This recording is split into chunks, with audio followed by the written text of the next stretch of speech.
അതിൽ ഞങ്ങൾ എല്ലാവരും കൂടി പങ്കെടുക്കണമെന്നാണ് ഞാൻ കരുതുന്നത്. വിരോധമുണ്ടോ സിത്താരയ്ക്ക്? പൂജയ്ക്ക് പങ്കെടുക്കുന്നുണ്ടോ നമ്മള്?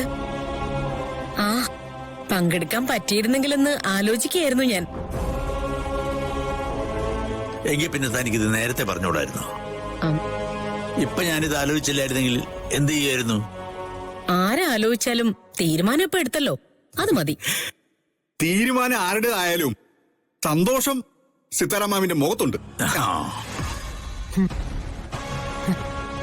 രാധ, ഇവിടെ ഇത്രയും വലിയ ഡിസ്കഷൻ നടക്കുമല്ലേ, താനെന്താ അഭിപ്രായമൊന്നും പറയാത്തെ? ഞാൻ എന്ത് പറയാനാ നവീൻ? ഓക്കെ, തന്റെ മമ്മി ഫിക്സ് ചെയ്ത പൂജയ്ക്ക് അച്ഛനും അമ്മയും ഇവിടെ നിൽക്കേണ്ട കാര്യമുണ്ടോ ഇല്ലയോ എന്നുള്ളത് താനെന്ന് പറഞ്ഞേ. എന്തേ ചോദിക്കുന്നേ? പൂജാ സമയം അച്ഛനും അമ്മയും ഇവിടെ ഉണ്ടാവെന്ന് പറഞ്ഞ അതിലും വലിയ അനുഗ്രഹമുള്ള കാര്യം എന്താ? അവിടെ കൊടുക്കും മാർക്ക്. സിത്താര മാഡം, ഇപ്പൊ ഈ കാണുന്ന ഗാഥാമഠം ഉണ്ടല്ലോ, ഞങ്ങൾക്ക് എല്ലാവർക്കും അതാണ് വേണ്ടത്. അല്ലേ സാറേ?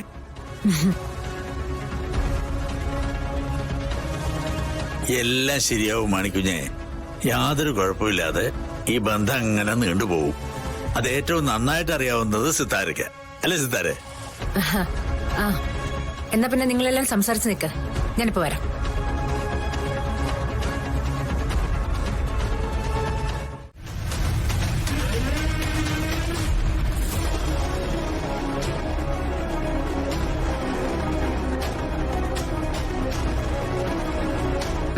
വാ, വേഗം വാ. മോളെ വാ.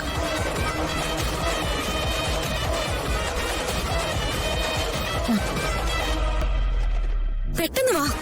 വാ വാ.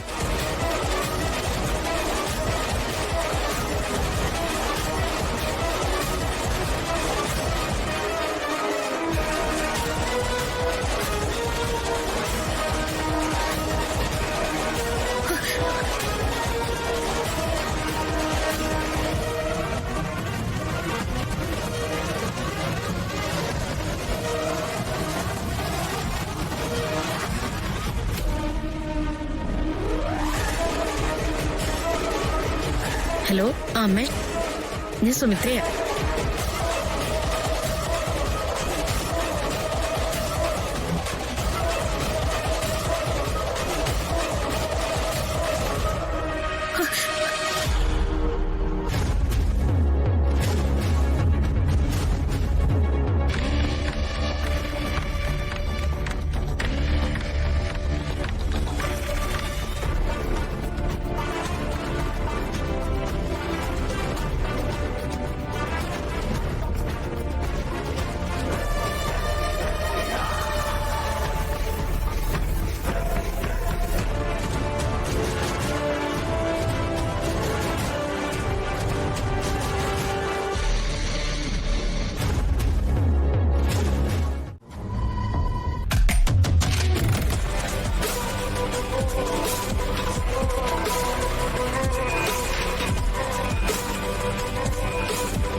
നവീൻ പറയുന്ന കാര്യമാണല്ലോ.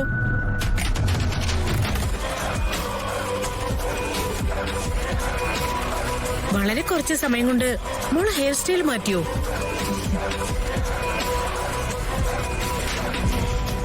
സുമിത്രേ, ഞാൻ അമ്മയ്ക്ക് ഫോൺ ചെയ്യായിരുന്നു നന്ദേട്ടാ. ഇവിടെ പൂജ നടക്കുന്ന സമയത്തെ നമ്മുടെ പൂജാമുറിയിലും വിളക്ക് തെളിയിക്കണോന്ന് പറഞ്ഞിരുന്നു. അതാ ഞാൻ വിളിച്ചേ. ഒരു 2 മിനിറ്റ് അത്ര പോലും ആയില്ല, അതിനിടയ്ക്ക് ആളിതാ ചേഞ്ചായി. മുടിയും മാറി, മുഖവും മാറി. വല്ലാത്തൊരു കഴിവ് തന്നെയല്ലേ?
ഇപ്പോഴാ സിനി എനിക്ക് സമാധാനമായത്.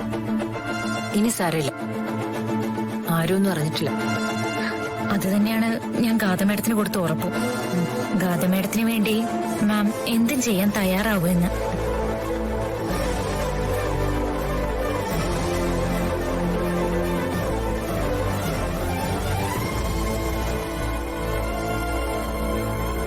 മനസ്സിലുള്ള ആശങ്കയും ഭയവും എല്ലാം ഇവിടെ ഇറക്കി വയ്ക്കുക. ജീവിതം നല്ല രീതിയിൽ മുന്നോട്ട് പോകാൻ, ദൈവാനുഗ്രഹം ഉണ്ടാകാൻ നന്നായി പ്രാർത്ഥിക്കുക. ബാക്കിയെല്ലാം ഈശ്വരഹിതം.